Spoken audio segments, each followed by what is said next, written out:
안녕하세요. 영혼이 다시 태어나는 순간 기도 시간입니다. 오늘은 26번째 강의네요. 이 책 기도 영혼이 다시 태어나는 순간 이 책에 보여드릴게요. 이 책의 61쪽 제목은 축복을 청하라 하는 내용을 나누겠습니다. 부자가 하느님의 축복을 더 많이 받은 것일까요? 꼭 그렇지 않습니다. 부자가 축복받은 것이라기보다는 축복을 받아서 부자가 된 것이라고 볼 수가 있겠습니다. 봉헌 생활에서도요, 우리는 하느님의 축복을 알아차릴 수가 있습니다. 봉헌 생활에서 축복을 알아차릴 수 있다는 것은 무엇일까요? 헌금과 봉헌을 많이 하는 사람이 열심한 신자일까요? 꼭 그렇진 않은 것 같아요. 그럴 수도 있지만. 하지만 열심한 신자들이 헌금을 많이 봉헌한다고 믿고 싶습니다. 또 그렇기를 하고요. 무성한 무화과 나무를 심어라 하는 이 말은 축복의 나무를 심어야 풍요로움의 열매가 열린다는 뜻을 담고 있습니다. 축복은 하느님께서 인간에게 내려주신 선물이고 축복은 마음 상태와 함께 발생합니다. 이스라엘 백성은 그들 위에 내린 하느님의 특별한 축복을 아버지에게서 정말 아들에 이르기까지 늘 받아 전했습니다. 아브라함부터 해서 쭉. 오늘날 유대인들 그런 전통들을 가지고 있지 않습니까? 그렇다면 축복의 결과는 어떠한 건가요? 어떤가요? 나무가 열매를 맺지 않았다는 것은 바로 이스라엘 백성이 하느님의 축복에 따라 살지 않았다는 뜻이죠. 그들은 아브라함의 신앙을 잃어버린 것입니다. 신앙의 나무는 하느님의 뜻을 청해 내려주신 축복으로 열매 맺습니다. 하느님께서 복을 내리신다는 것은 우리 마음에 축복의 열매가 열린다는 뜻이죠. 마르코복음 11장 13절에 예수님께서는 잎사귀 밖에는 아무것도 보이지 않았다. 열매를 맺지 않은 나무에 대해서 얘기하는 것이죠. 이런 말씀은 복음 말씀에서 열매 없는 나무의 허무하고 표면적인 상징에 대해서 말씀하신 겁니다. 잎은 무성하지만 열매를 맺지 않는 유다인 지도자들을 두고 하신 말씀이고 모든 것이 습관으로 굳어질 수 있음을 나타냅니다. 프랑스 격언에 이런 말이 있어요. 시계에 대한 건데요. 시계는 태엽을 감는 것을 잊어버릴 때 멈추지 않습니다.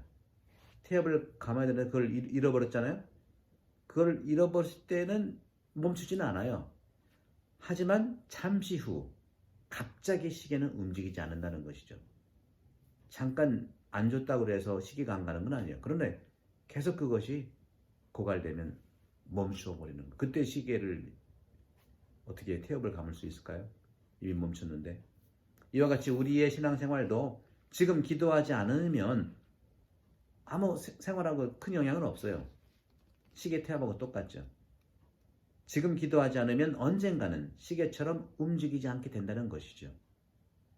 신앙생활에서도 기도하지 않고 열매 맺기란 쉽지가 않습니다. 저도 많은 가족들을 만나게 되고 학교에서만 오래 있다가 이제 많은 가족들도 만나고 한국에 있을 때도 이제 이렇게 저렇게 만나게 되면 너무 가정 안에서 정말 열심히 살아온 분들이 어려움을 많이 겪는 이유들도 시계 태엽을 감듯이 서로 대화하고 서로 알아가는 이런 사랑의 어떤 열매를 맺는 그런 시간을 우리가 좀 가져야 되지 않겠는가 하는 생각을 많이 해봅니다. 무화과 철이 아니었기 때문이다 하는 말하면 열매를 맺지 않는 것이 무화과 철이 아니기 때문에 안 맺었는데 이 말은 참 이상하죠, 그렇죠? 저도 많은 질문을 받은 성경 구절에 대한 거예요. 보십시다. 주님께서는 어째서 무화과 철이 아닌 것을 알면서 나무를 저주하는 걸까요? 일종의 이것은 깨어 있음을 예고하는 경고 전언이 아닐까요? 말씀드렸죠? 평소에 시계 태엽을 감지 않으면 언젠가는 시계가 멈춰요.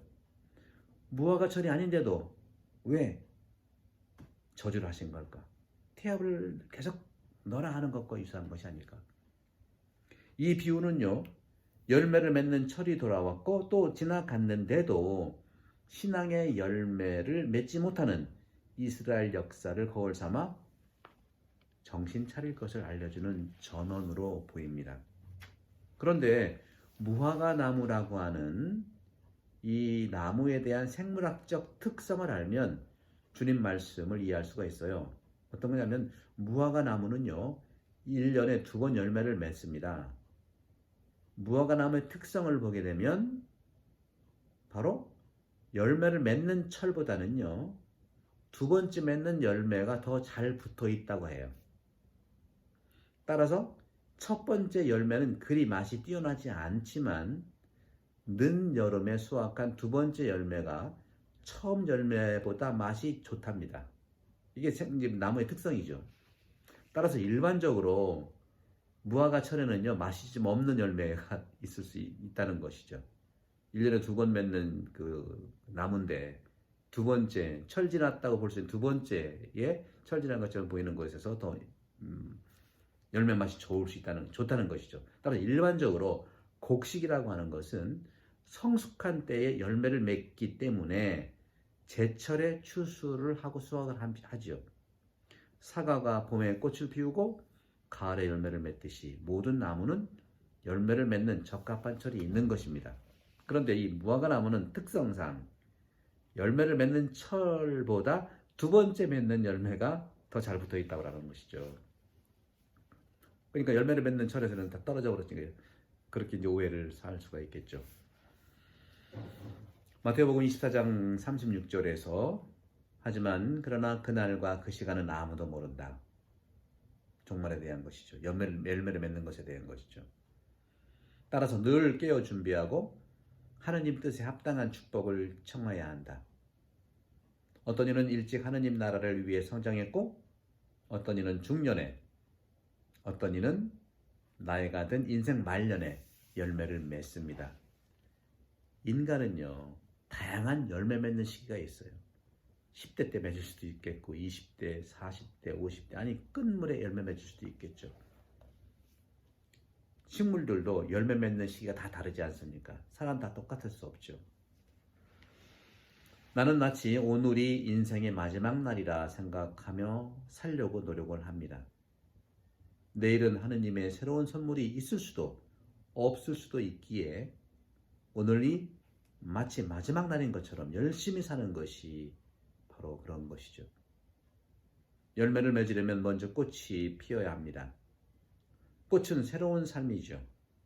미래를 준비하려면 알맞은 때에 꽃을 피우고 열매 맺고 살아야 합니다. 하지만 그렇기 때문에 의심을 버리고 마르코복음 11장 11절에서 24절에 믿으면 그대로 될 것이다 하는 말씀을 하십니다.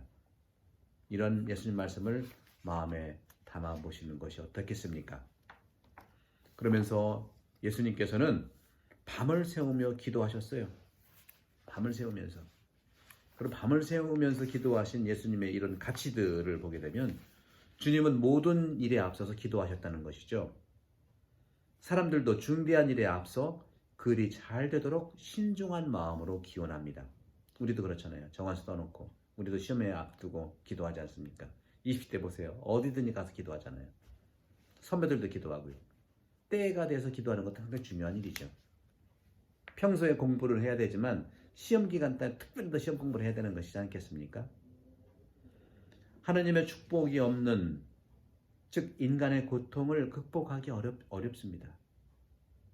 그 때문에 우리는 높은 곳에서 내려오신 하느님의 도우심과 힘과 협력을 청해야 합니다. 신앙인의 삶과 농부의 생활이 종종 비교되는 것은 살아가는 모습이 비슷하기 때문이죠. 농사를 지을 때 비만 내리거나 해만 내리쬐면 농사를 그리치게 되죠. 열심히 농사를 지어도 생각보다 수확이 적을 때가 있습니다. 하지만 때로는 뜻하지 않게 버려진 땅에서 많은 열매를 거둘 때도 있습니다. 일반적으로 콩 심은 데 콩 나고 팥 심은 데 팥 난다 하지만 뿌린 대로 거둔다고 하지만 그러므로 큰 이변이 없는 한 준비하고 행동한 만큼 결과는 나타납니다. 농부들이 부지런히 일하고 좋은 날씨가 계속된다면 좋은 열매를 맺을 수가 있지요. 영성생활도 똑같습니다. 영성생활에서는 인간의 노력과 하느님 은혜 사이에서 협력할 때, 이거 시너지예요. 인간의 노력과 하느님의 은혜 사이에서 영적 열매를 맺는다는 것이죠. 로요라의 성 이냐시오도 우리가 일할 때에는 그 일은 우리에게 달려있지만 기도할 때에는 오직 하느님께 달려있다고 했다.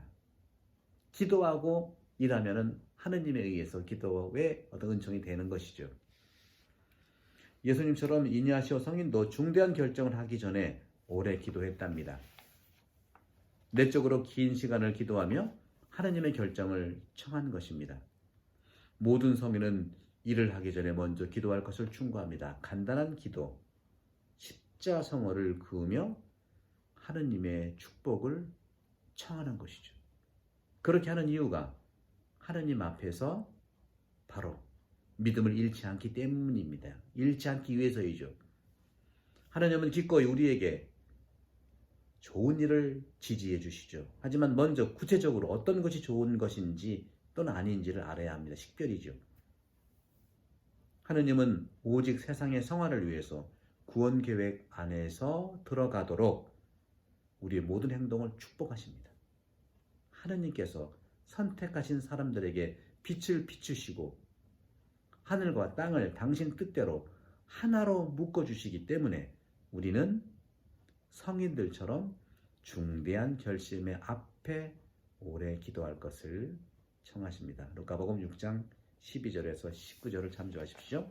성부와 성자와 성령께서는 여러분 모두를 강복합니다. 감사합니다.